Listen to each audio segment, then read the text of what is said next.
साध संगत जी, the inspired stories channel पर आपका बहुत बहुत स्वागत है। वीडियो शुरू करने से पहले कृपया आप मेरे चैनल को सब्सक्राइब जरूर करें और साथ में बेल आइकन को भी दबा दें ताकि मेरे नए वीडियो का नोटिफिकेशन आपको मिल जाए। और अगर वीडियो अच्छा लगे तो कृपया लाइक, कमेंट और ज्यादा से ज्यादा शेयर करें। अब देर न करते हुए आज की कहानी शुरू करते हैं। साध संगत जी, क्या मनुष्य अपना भाग्य खुद बदल सकता है? क्या मनुष्य में इतनी ताकत है कि वो अपना भाग्य बदल कर रख दे? भाग्य मनुष्य के जीवन का प्रमुख अंग है। बिना भाग्य के मनुष्य कुछ भी नहीं कर सकता और मनुष्य का भाग्य उसके कर्मों के अनुसार ही बनता है।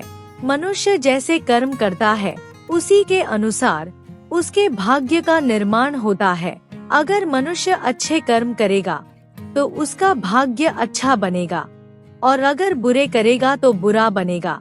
लेकिन अगर किसी मनुष्य का भाग्य बुरा हो तो क्या वो उसे बदल सकता है? हमारी आज की कहानी इसी के बारे में है। इसलिए देर ना करते हुए आज की प्रेरणादायक कहानी शुरू करते हैं। साध संगत जी, प्राचीन समय की बात है। एक गांव के बाहर नदी के किनारे बनी हुई एक छोटी सी झोपड़ी थी। झोपड़ी के साथ ही एक नीम का पेड़ था। वो झोपड़ी टूटी फूटी जरूर थी, लेकिन उसके अंदर रहने वाले रामदत्त का दिल बहुत बड़ा था। रामदत्त दूसरों के खेतों में काम करके अपना गुजारा करता था, क्योंकि उसके पास ना तो अपनी जमीन थी और ना ही कोई खानदानी विरासत। रोज सुबह उठकर रामदत्त दूसरों के खेतों में काम करने के लिए निकल जाता और शाम तक काम खत्म करके घर वापस आ जाता। रामदत्त अपनी पत्नी मोहनी और बेटे राम के साथ रहता था। मोहनी भी आसपास के घरों का काम करके रामदत्त का हाथ बटाती थी। रामदत्त का बेटा राम 10 साल का था। राम बहुत ही समझदार और तेज था। वो अपने माँ बाप की गरीबी देखकर अक्सर सोचता था कि काश मेरे पिता के पास भी बहुत सारा धन होता तो हमारा जीवन भी खुशहाल होता। लेकिन साध संगत जी, वक्त ने शायद मनुष्य के लिए कुछ और लिखा होता है जिसका उन्हें बाद में पता चलता है। रामदत्त का गांव ज्यादा बड़ा तो नहीं था, लेकिन वहाँ अमीरी गरीबी का बहुत फर्क था। गांव के बीचों बीच ठाकुर बृजमोहन की हवेली थी। उनके पास बहुत सारी जमीन और बहुत सारी गाय भैंस और बहुत सारे अनाज से भरे हुए गोदाम थे। वहीं दूसरी तरफ रामदत्त जैसे मजदूर थे जिनका गुजारा भी बड़ी मुश्किल से होता था। गांव में सभी लोग ये मानते थे कि भाग्य से बड़ा कुछ नहीं होता और लोग आपस में ये कहते थे कि जिसके भाग्य में अमीरी लिखी है उसे अमीरी ही मिलेगी और जिसके भाग्य में दुख लिखा है उसे दुख ही प्राप्त होगा। रामदत्त कई बार परेशान होकर सोचता था कि क्या सचमुच मनुष्य अपने भाग्य से नहीं लड़ सकता? क्या मेहनत और ईमानदारी भी भाग्य के आगे कमजोर है? एक बार की बात है, रामदत्त काम खत्म करके शाम के समय घर वापस आ रहा था। गर्मी का समय था। रामदत्त को बहुत प्यास लग रही थी। रास्ते में ठाकुर बृजमोहन का बड़ा सा कुआं था जहाँ से पूरे गांव वाले पानी भर के ले जाते थे। कुएं को देखकर रामदत्त ने सोचा कि मैं भी थोड़ा पानी पी लूं। ये सोचकर वो लोटा लेकर पानी भरने लगा।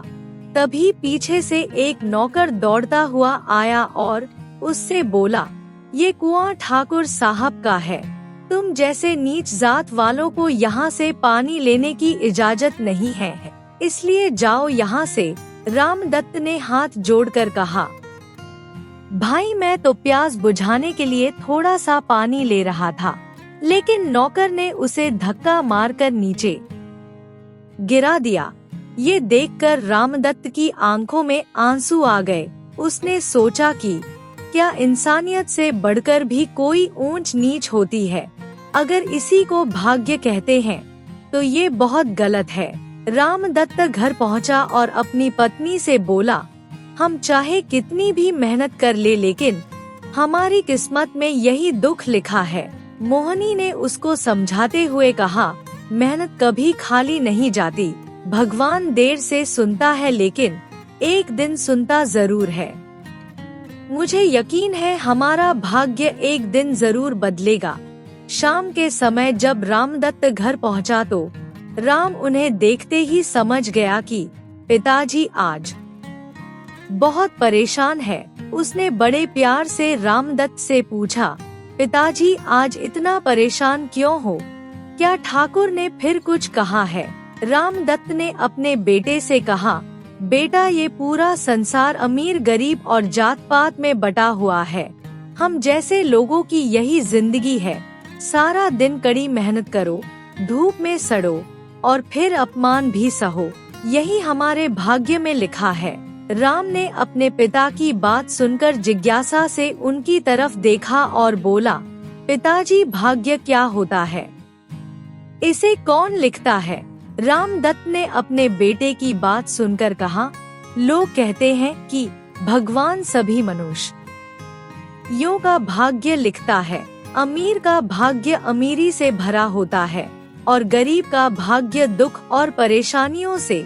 राम अपने पिता की बात सुनकर बोला, पिताजी अगर भगवान सबका भाग्य लिखता है तो फिर मेहनत करने की क्या जरूरत है? फिर तो हम बैठे बैठे भाग्य का इंतजार करें। मोहिनी ने राम की बात सुनकर मुस्कुराते हुए कहा, बेटा मेहनत भी बहुत जरूरी है, क्योंकि बिना बीज बोए खेत से कभी फसल नहीं मिल सकती। पर कभी कभी तो ऐसा भी होता है कि बीज बोने के बाद भी फसल हाथ में नहीं आती। शायद इसी को भाग्य कहते हैं। कुछ समय के बाद गांव में मेले का आयोजन हुआ। ये मेला गांव में हर साल लगता था। उसे मेले में दूर दूर से साधु संत, दुकान वाले और खेल दिखाने वाले आए। राम पहली बार इतने बड़े मेले में आया था। मेले की रोशनी देखकर उसकी आंखें चमक रही थी। रंग बिरंगे झूले, मिठाई की दुकानें और संगीत बजाते हुए कलाकार और चारों तरफ भीड़ ही भीड़। इस भीड़ में एक महात्मा बैठे हुए थे।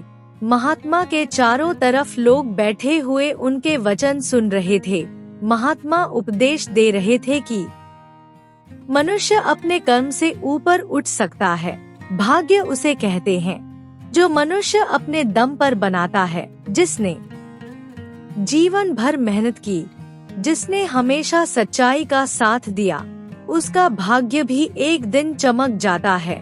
राम ने जब महात्मा की ये बात सुनी तो वो चौंक गया और फिर उसके बाद दौड़कर अपने पिता के पास पहुंचा और जाकर उनसे बोला कि पिताजी, वो महात्मा कह रहे हैं कि मनुष्य खुद अपना भाग्य बदल सकता है, मतलब हमारा भी भाग्य बदल सकता है।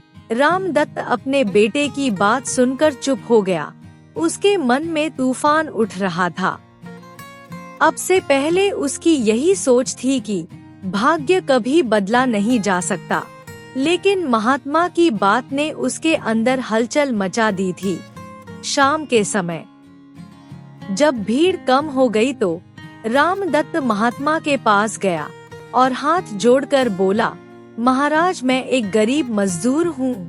दिन रात कड़ी मेहनत करता हूँ, लेकिन उसके बावजूद मेरा गुजारा बड़ी मुश्किल से होता है। महाराज, क्या मनुष्य सचमुच अपना भाग्य बदल सकता है? महात्मा ने बड़ी संजीदगी से उसकी तरफ देखा पर बोला, बेटा, भाग्य वही है जो तुम्हारे कर्मों का परिणाम है। अगर मनुष्य के कर्म बदलते हैं तो उसका भाग्य अपने आप बदल जाता है, लेकिन ये रास्ता बहुत मुश्किल होता है। ये मेहनत और ईमानदारी की परीक्षा होगी।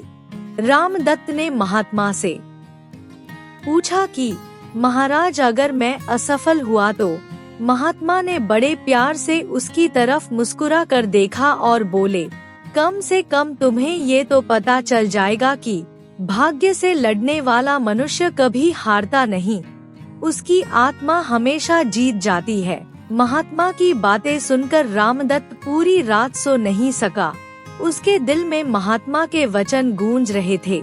उसने प्रण लिया कि अब कभी भाग्य को नहीं रोऊंगा, बल्कि कड़ी मेहनत करूंगा और देखूंगा कि क्या मेरा भाग्य सचमुच बदल सकता है।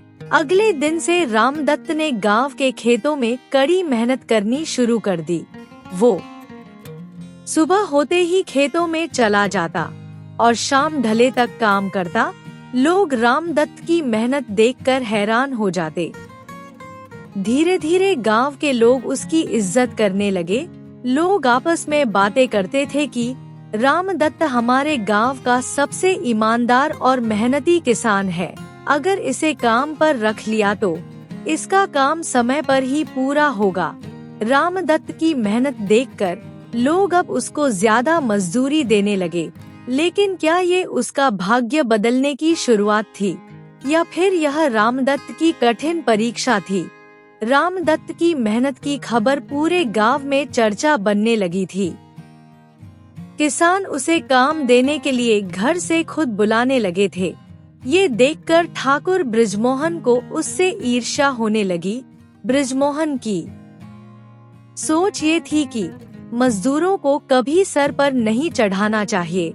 एक दिन गांव के चबूतरे से बृजमोहन ने सभी को इकट्ठा करके कहा, सुनो रामदत्त, तुम चाहे जितनी मर्जी मेहनत कर लो, लेकिन तेरी औकात मजदूरों की तरह ही रहेगी। भाग्य से बढ़कर जीवन में कुछ नहीं है। रामदत्त ने ठाकुर की बात सुनकर कहा, ठाकुर साहिब, भाग्य से बड़ा कर्म होता है। अगर इंसान मेहनत करे तो पत्थर से भी पानी निकल सकता है। गांव वाले रामदत्त की बात सुनकर हैरान रह गए। किसी मजदूर ने पहली बार ठाकुर को इस तरह बोला था। रामदत्त की बात सुनकर बृजमोहन गुस्से से पागल हो गया। उसने रामदत्त को चेतावनी देते हुए कहा, हमेशा याद रखना, जो मनुष्य अपनी औकात से ऊपर उठने लग जाता है, उसका सर्वनाश हो जाता है। इस दौरान रामदत्त का बेटा राम स्कूल जाने लगा था। राम पढ़ने में बहुत तेज था। क्लास के अध्यापक भी कहते थे अगर राम को पढ़ने का पूरा मौका मिला तो ये एक दिन बहुत बड़ा आदमी बनेगा। राम हमेशा रात के समय जब पढ़ने बैठता तो अपने पिता से कहता, पिताजी, मैं बड़ा होकर अध्यापक बनूंगा और सबको यही बात सिखाऊंगा कि मनुष्य मेहनत से अपना भाग्य बदल सकता है। राम जब अपने बेटे की बात सुनकर उसकी आंखों में देखता तो उसके अंदर और हिम्मत बढ़ जाती। उसने ठान लिया था कि चाहे कुछ भी हो जाए, राम की पढ़ाई कभी नहीं रुकेगी। लेकिन जब बृजमोहन को ये बात पता चली तो उसने कहा, मजदूर का बेटा पढ़कर क्या करेगा, क्योंकि उसने खेतों में मजदूरी ही तो करनी है। रामदत्त ने उसकी बात सुनकर कहा, नहीं सेठ जी, मेरा बेटा खेतों में कभी मजदूरी नहीं करेगा। मैं उसे पढ़ाऊंगा, लिखाऊंगा और एक अच्छा इंसान बनाऊंगा। सेठ ने जब रामदत्त को अपने सामने इस तरह बोलते हुए देखा तो वो उससे नाराज हो गया और उससे बदला लेने की सोचने लगा। फिर ठाकुर ने गांव के किसानों को धमकी देते हुए कहा, अगर तुमने रामदत्त को कोई काम दिया तो मैं तुम्हारी जमीन छीन लूंगा। इस तरह फिर धीरे धीरे रामदत्त को काम मिलना बंद हो गया। घर में राशन की कमी होने लगी। मोहनी खुद भूखी रहकर कई दिनों तक रामदत्त और राम को खाना खिलाती रही। रामदत्त कई बार परेशान होकर सोचता था कि ये मेरी परीक्षा का समय है। क्या सचमुच मेहनत करने से भाग्य बदल जाता है? जब सभी लोग मेरे खिलाफ हो, लेकिन जब रामदत्त राम की तरफ देखता तो उसे बहुत हिम्मत मिलती। इसी तरह समय गुजरता गया। रामदत्त के हालात और खराब होते गए। घर में खाने के लाले पड़ गए। कई बार तो मोहिनी रामदत्त और राम को पानी उबालकर उसमें नमक डालकर पीने को देती। एक दिन राम ने मोहिनी से पूछा कि माँ, हम गरीब क्यों हैं? गांव के सेठ के पास किसी चीज की कमी नहीं है और हमारे पास बिल्कुल भी नहीं है। राम की बात सुनकर मोहिनी की आंखें भर आई और उसने कहा, बेटा या तो ये भगवान की मर्जी है या फिर हमारी किस्मत। लेकिन राम के अंदर जुनून सवार था। वो कहता कि माँ, मैं बड़ा होकर अपना भाग्य खुद लिखूंगा ताकि मैं सभी की मदद कर सकूं। रामदत्त ने जब अपने बेटे की ये बात सुनी तो उसकी आंखों में आंसू आ गए, क्योंकि इस महीने उसके पास राम की फीस भरने के भी पैसे नहीं थे। अध्यापक ने भी उसे कह दिया था कि रामदत्त, अगर इस बार तुमने फीस के पैसे नहीं भरे तो राम का नाम स्कूल से काट दिया जाएगा। रामदत्त बुरी तरह से टूट चुका था। वो सोचने लगा कि क्या सचमुच सेठ सही कह रहा था कि गरीब का बेटा कभी पढ़ नहीं सकता। इसी परेशानी में वो चलता हुआ उसी जगह पर पहुंचा जहां पर मेला लगा हुआ था और साधु बाबा उसे वहां मिले थे। संयोग से आज भी साधु वहां बैठे हुए थे। रामदत्त ने रोते रोते अपनी हालत साधु के सामने बयान की। साधु ने बड़े ध्यान से उसकी बात सुनी और फिर कहा, बेटा, हमेशा याद रखना कि रात के बाद ही सवेरा होता है। भाग्य वही है जो तुम अपने कर्मों से बनाते हैं। अगर तुम अपने जीवन में सचमुच बदलाव चाहते हो तो अपने अंदर से डर निकाल दो और अपना रास्ता खुद बनाओ। रामदत्त ने साधु की बात सुनकर हैरानी से पूछा, बाबा, वो मैं कैसे करूं, क्योंकि जब भी मैं आगे बढ़ने की कोशिश करता हूं तो ठाकुर बृजमोहन जैसे लोग मेरा रास्ता रोक देते हैं। साधु ने उसकी बात सुनकर कहा, बेटा, जो समाज से लड़ना जानता है वही जीवन में आगे बढ़ता है। जब तक तुम्हारे अंदर डर रहेगा तब तक तुम्हारा भाग्य दूसरों के हाथों में रहेगा। साधु बाबा की बातों ने रामदत्त के अंदर उम्मीद की रोशनी जगा दी। उसने प्रण किया कि अब वो कभी नहीं डरेगा। ठाकुर चाहे कितना भी धनवान क्यों ना हो, लेकिन मैं अपने बेटे की पढ़ाई जारी रखूंगा किसी भी तरह से। अगले दिन गांव के चबूतरे पर सभी गांव वाले बैठे हुए थे। रामदत्त ने वही सबके सामने कहा कि भाइयों, कब तक हम ठाकुर के डर से चुप रहेंगे। सारी मेहनत हम करते हैं और उसका फायदा ठाकुर जी उठाते हैं। क्या यही भाग्य है?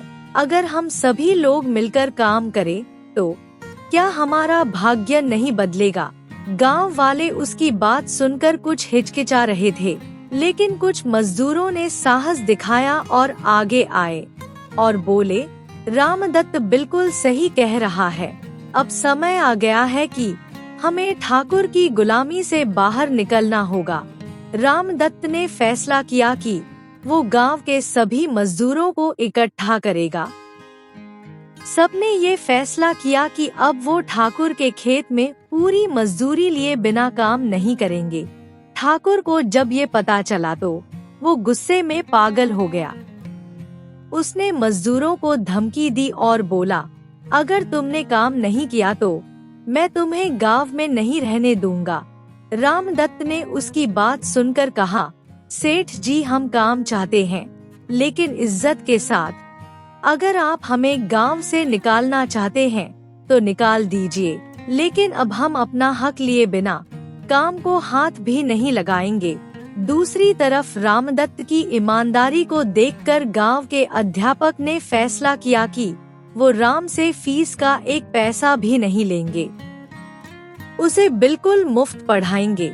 एक दिन अध्यापक ने रामदत्त को स्कूल में बुलाया और कहा कि तुम्हारा बेटा बहुत ही होनहार और गुणी है। मैं चाहता हूँ कि वो जीवन में तरक्की करे और आगे बढ़े। तुम फीस की बिल्कुल चिंता मत करो, ये हमारे गांव की शान है। स्कूल के अध्यापक की बात सुनकर रामदत्त की आंखें भर आई। उसने पहली बार महसूस किया कि मेहनत और ईमानदारी से मनुष्य अपना भाग्य बदल सकता है। लेकिन उधर सेठ जी चुप नहीं बैठे थे। उसने गांव में अफवाह फैलानी शुरू कर दी कि रामदत्त और उसके साथी मजदूर ठीक नहीं हैं। वो मिलकर पूरे गांव को बर्बाद कर देंगे। कई लोग तो सेठ के डर से पीछे हट गए, लेकिन कुछ लोग हिम्मत के साथ खड़े रहे। अब गांव में संघर्ष और तेज हो गया। उधर तंगहाली और गरीबी में मोहिनी भी बीमार हो गई। रामदत्त के पास उसकी दवाई के लिए भी पैसे नहीं थे, इसलिए वो बहुत परेशान था। लेकिन मोहिनी ने उसका हाथ पकड़कर कहा कि मेरा इलाज करवाने की कोई जरूरत नहीं है, तुम सिर्फ राम की पढ़ाई पर ध्यान रखो। मेरा भाग्य तो शुरू से ऐसा ही था, लेकिन राम का भाग्य एक दिन जरूर बदलेगा। मोहिनी की ये बात सुनकर रामदत्त का दिल टूट गया, लेकिन मोहिनी की बात उसके दिल में पत्थर की तरह छप गई। कुछ ही दिनों में मोहिनी की मृत्यु हो गई। रामदत्त और उसके लड़के पर मुसीबत का पहाड़ टूट पड़ा। दोनों अकेले रह गए थे, लेकिन इस हादसे के बाद दोनों और ज्यादा मजबूत हो गए। मोहिनी की मृत्यु के बाद रामदत्त पूरी तरह से बदल गया। उसने गांव के मजदूरों को इकट्ठा किया और सबको कहा कि अगर आज हम चुप रहेंगे तो हमारे आने वाली पीढ़ियां भी इसी तरह गुलामी करती मरेंगी। अगर हमने अपना भाग्य बदलना है तो आज हमें मजबूती से खड़ा होना होगा। फिर उस दिन के बाद से मजदूरों ने ठाकुर के खेतों में काम करना बंद कर दिया। इस तरह कुछ ही दिनों में ठाकुर के गोदाम खाली होने लगे, क्योंकि फसल की कटाई का काम रुक गया था। और फिर आखिरकार ठाकुर को मजबूर होकर मजदूरों की शर्तों को मानना पड़ा। ठाकुर ने मजदूरों को पूरी मजदूरी देनी शुरू कर दी। इसी तरह समय गुजरता गया। राम ने बड़ी मेहनत और लगन से पढ़ाई की और फिर गांव से बाहर पढ़ने के लिए शहर गया। राम गांव का पहला ऐसा लड़का था जो पढ़ाई करने के लिए बाहर गया था। राम की सफलता ने पूरे गांव को गर्व से भर दिया। जब राम पढ़ाई करने के बाद गांव लौटा तो वो बहुत बड़ा आदमी बन चुका था। उसकी जिंदगी पूरी तरह बदल चुकी थी। उसने गांव वालों से कहा कि मेहनत और शिक्षा से भाग्य बदला जा सकता है। अगर हम सब लोग मिलकर आगे बढ़े तो हम भाग्य का लिखा भी बदल सकते हैं। कोई हमें रोक नहीं सकता। अब वही सेठ जो रामदत्त को नीचा दिखाता था, अब वो भी राम को बड़ी इज्जत के साथ बुलाने लगा। रामदत्त जब ये देखता तो उसकी आंखें भर आती। उसने आंखें बंद करके आसमान की तरफ देखते हुए कहा, मोहिनी देखो, तुम्हारी इच्छा पूरी हो गई। राम ने अपना भाग्य खुद लिख दिया। साध संगत जी, भाग्य केवल वही नहीं होता जो बचपन से लिखा होता है, बल्कि भाग्य वो होता है जो मनुष्य अपनी करनी और मेहनत से प्राप्त करता है। रामदत्त और उसके बेटे राम ने दिखा दिया कि मेहनत और करनी से सब कुछ बदला जा सकता है। अगर इंसान हिम्मत ना हारे तो उसका भाग्य अवश्य बदल सकता है। गांव के लोग अक्सर ये कहते कि भाग्य मिटाया नहीं जा सकता, लेकिन अगर इंसान में मेहनत और जज्बा हो तो भाग्य पलटा जरूर जा सकता है। साथ संगत जी, सभी मनुष्य बचपन से अमीर नहीं होते। इस दुनिया में ज्यादातर मनुष्य गरीब ही होते हैं, लेकिन वो अपनी मेहनत और जज्बे के दम पर सब कुछ बदल देते हैं। जैसा कि आज की हमारी कहानी में राम ने किया, इसी तरह अगर हम भी मेहनत करें तो अपना भाग्य बदल सकते हैं। इसलिए हमें भी जीवन में कड़ी मेहनत करनी चाहिए और जो भाग्य हमारा छुपा हुआ है ताकि उसे प्राप्त कर सकें। इसलिए हमें भी जीवन में कड़ी मेहनत करनी चाहिए और अपने छुपे हुए भाग्य तक पहुंचना चाहिए। साथ संगत जी, अगर आपको आज की कहानी अच्छी लगी हो तो कृपया लाइक, कमेंट और शेयर जरूर करें। आपके प्यार और स्नेह के लिए बहुत बहुत धन्यवाद।